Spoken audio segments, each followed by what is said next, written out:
Get my reminder up here. Just remember, Nick, don't die this ride. Just to remind me not to be an idiot. You know, sometimes you see people and you're driving by all these other bikers and you're like, oh yeah, I'm about to do something real stupid. This is to remind me to maybe think about it a bit. Just a Sunday morning, early Sunday morning. I thought I'd kind of beat the sun. It's supposed to be really hot today here in Canada, like 28 degrees Celsius. Yeah, so I'm just going for a Sunday morning ride. I thought it would be a great time to just kind of cruise on the slow bike, but the deceivingly fast slow bike.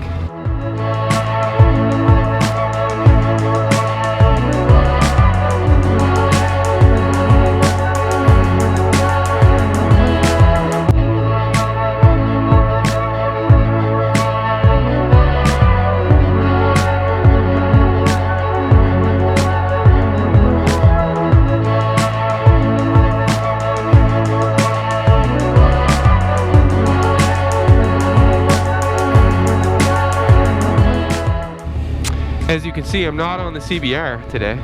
Better put my blinker on. I'm in the middle of like the country. I'll even do a perfect stop for you guys. Foot down, back check, good to go. We're good. Look at that water. Yes, I'm not on the CBR today, obviously. This is my other motorcycle that I have. I've gone through a few since I started riding. And this is the very first motorcycle I ever got. I purchased this bike for $800. Sorry, I purchased this bike for $900. And that's hilarious because so before I get into the deets of the bike, when I bought this bike, I went up to buy it with my brother. And yeah, the guy wanted like $1,200 and I offered him $900. When I got home, my fiance was like, how much did the bike cost? Actually, she didn't even ask. I was just telling her. I was like, $800. It's like, why did I say $800? It's like under the pressure of telling her how much I spent on a motorcycle for fun, I was like, just had to slice off $100. Really funny. This is a beautiful road. Yeah, it's like, $800. It's like savings. Now she won't be mad at me for spending random money on a motorcycle strictly for enjoyment. So yeah, this is a 1980 KZ550. It's a Kawasaki. It's sport touring. Originally was a sport touring bike. I got it with this many kilometers, miles on it, 30,000, and then as soon as I got it, the odometer stopped working. The speedometer as well is in perfect working order, as you can see. I'm going 0 kilometers an hour, so always under the speed limit with this bike, which is great. But no, this bike's great. It's been super reliable for me. Honestly, it's a quick bike. It's really quick, and it's really fun to ride. Oh, that dock's just begging to be jumped off. This is a really beautiful little like snaking road on the coast of a little peninsula I live on in eastern Canada. So it's really chill. All these cottages, really quiet usually. So I come here on the slow bike and just go up little knolls and little turns. It's nice. Look at that. Wow. Today is a gift, everybody. Did you know that you get to be alive today? I always like try to tell myself that. I'm super cheesy like this all the time. This isn't just like turning it on for the camera. And I'm like, man, like life, it's the best. We just get to exist here. Every day you get to wake up and do this is like you won the lottery. And especially if you are fortunate enough to live where we live, have things that we have, like a motorcycle. Like, I'm so spoiled. Yeah, thankful. Super, super thankful. This bike is a little KZ550. It's a 4-cylinder. So, it looks kind of a little small, but this bike was a sport touring bike. This bike was meant to go places back in the early 1980s. Like, you could drive across the country on one of these. And it's funny because people are so away from that now. They're like, you need a 1500 cc to drive across the country. It's like, but people did it lots before on little bikes like this. So don't be deceived. Funny story. I was I was riding this when spring started out. It's just my back tire rubbing my fender because I have amazing shocks on a 42-year-old motorcycle. I was riding this when spring started because it was my only bike, reliable again. And I was on this ferry talking to this old guy. He's got his V-Strom, and we're just chatting about motorcycles, and this guy beside us leans out his truck window and he says, "Don't you get tired of riding a 550 or bored of riding a 550? And I was just like, what? Like what kind of question is that? And I'm like, no, like, I love this bike. Puts a smile on my face. And I was like, I have a few motorcycles, man, like, relax. And he's like, I got a Shadow 750, and yeah, it's a real nice bike. And he's like, basically, the only reason he wanted to talk to me was to try and make me feel bad about having a 550cc motorcycle. What a dick. And so I get off the ferry and everything. And a few days go by, and I'm like, hilarious to be even talking about this with you guys. A few days go by, and I'm like, I'm gonna look up the specs on these bikes, because, like, fuck that guy. Which is ridiculous, I know. I'm a loser. And this bike has 50 horsepower. Its top speed is 178 kilometers an hour. And I'm like, that's crazy. That sounds like it's pretty fast. And then I look up Honda Shadow 750, and it's got way less horsepower, lower top speed. It's like this bike would smoke it. And I'm like, that's hilarious. And I'm like, this is fucked. So I'm like, I look up the Harley Davidson Sportster 883, even the new 2022 one, and this bike would smoke it. Not smoke it, but it has more horsepower than the Harley Davidson 883, and it also has more, or 10 kilometers an hour higher top speed. The only thing the Harley has is it's got a bit more torque, a tiny bit more torque, but it weighs 100 pounds more than this. And then I had a whole new appreciation for this little 1980 550. It's like, it's a wicked little bike. Don't let it deceive you. Wow, look at that. That's insane. Again, thanks life. That's super nice looking to my eyeballs. Yeah, so what I did to it, I threw drag bars immediately on this bike because it had little mini ape hangers before, and I just felt like such a derpy looking guy being like, no. It's like, these gotta go. What else did I do? I put new blinkers on it in the back. It's already kind of chopped a little bit to be a bobber. The back seat was literally just chopped off. I'm gonna pull over and show you at some point. Do a walk around to the bike.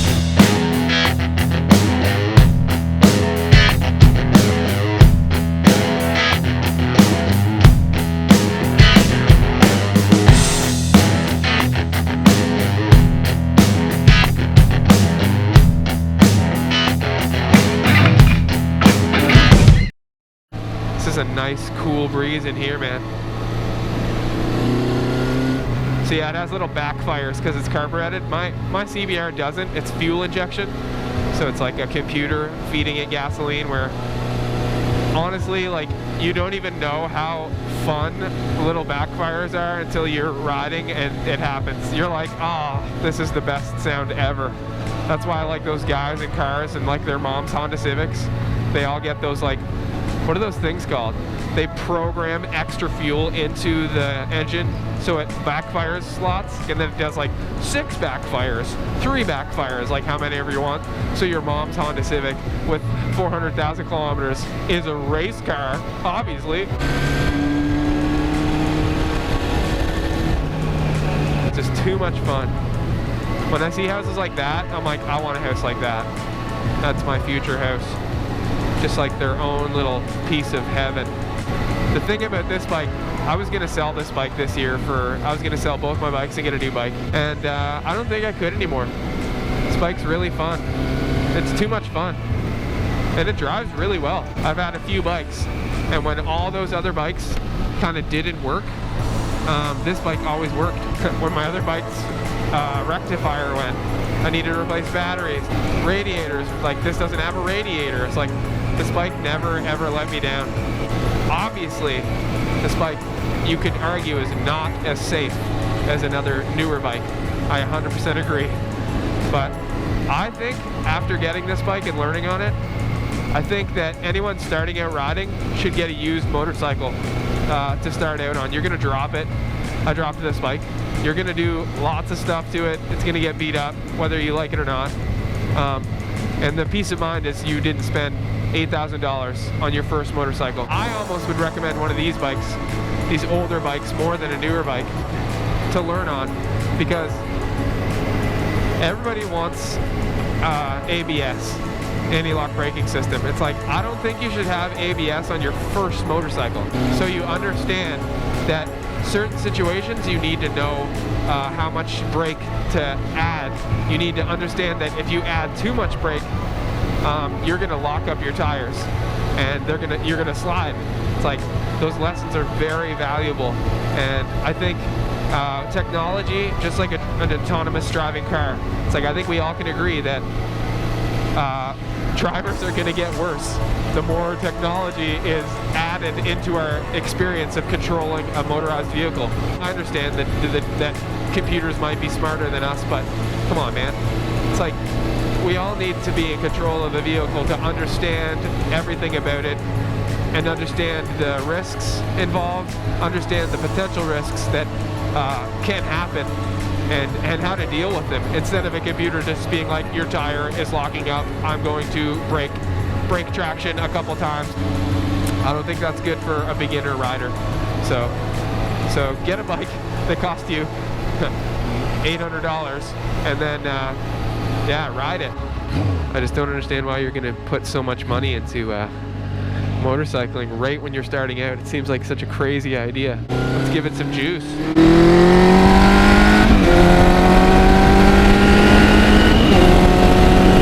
I told you. This bike goes, man. Don't let it fool you.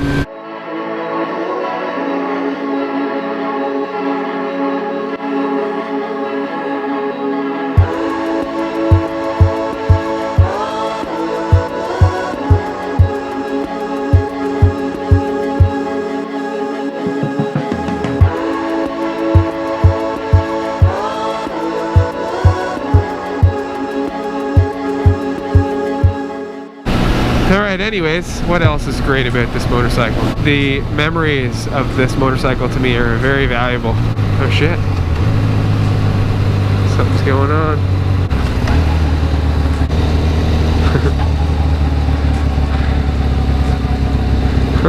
Wonder what happens. So I think last ride there's fire trucks too. What are the chances more fire trucks in another video?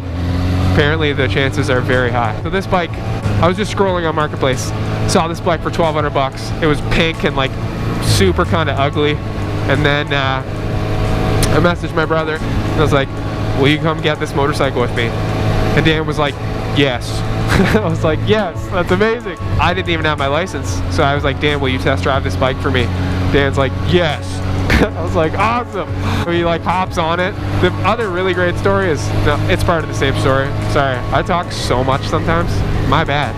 The guy's like about to start it at his house and I'm like, this bike looks kind of like meh. The guy starts it and I'm just like, whoa. I'm like, that sounds so much better than I thought it was gonna sound. I'm sure anyone who went and saw their first motorcycle or their first bike, they probably felt the same way. But this like unbaffled 4-cylinder, I was just like, holy. It's like, that sounds so mean. Anyways, so my brother Dan test drove it and he just like comes back with a smile on his face and he's just like, hey man, pulls me aside, he's like, I think this is more than $1,000 motorcycle. It drives pretty awesome. I'm like, no way. So I'm like, cool. He did a bit of work to it. So like, it worked really good. And cleaned and synced and jetted the car. So it's like, that's like a huge issue with old model motorcycles. It's amazing. So that memory of like just going to see it with Dan was like a super cool life memory. This is where I learned how to ride a motorcycle. This road. I used to sneak down. Oh, there's 2 squirrels. What's up, dudes?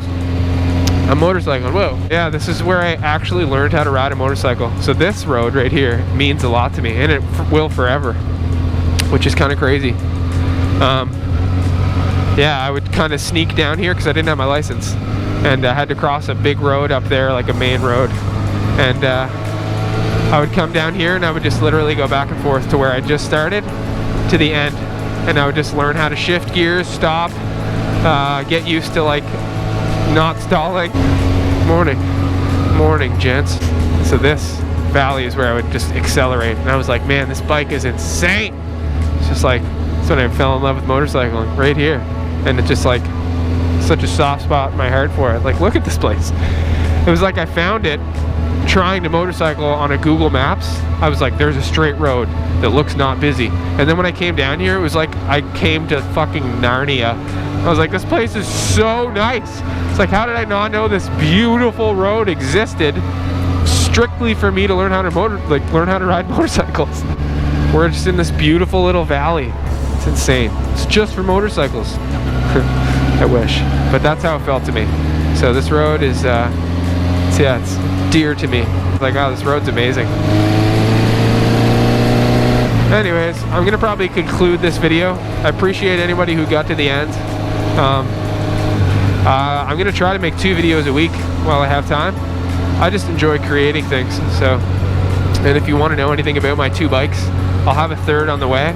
I have a big surprise for my channel, but it's really just for me, and I'm sharing it with anyone who's open to view it, coming in August. So I'll keep you guys posted. Anyways, I appreciate all you. I hope you take care of yourself. I hope you're safe. I hope you appreciate what you have. Let's all be thankful for what we got. And if you're going through tough times, just know it's only temporary. Everything will be good.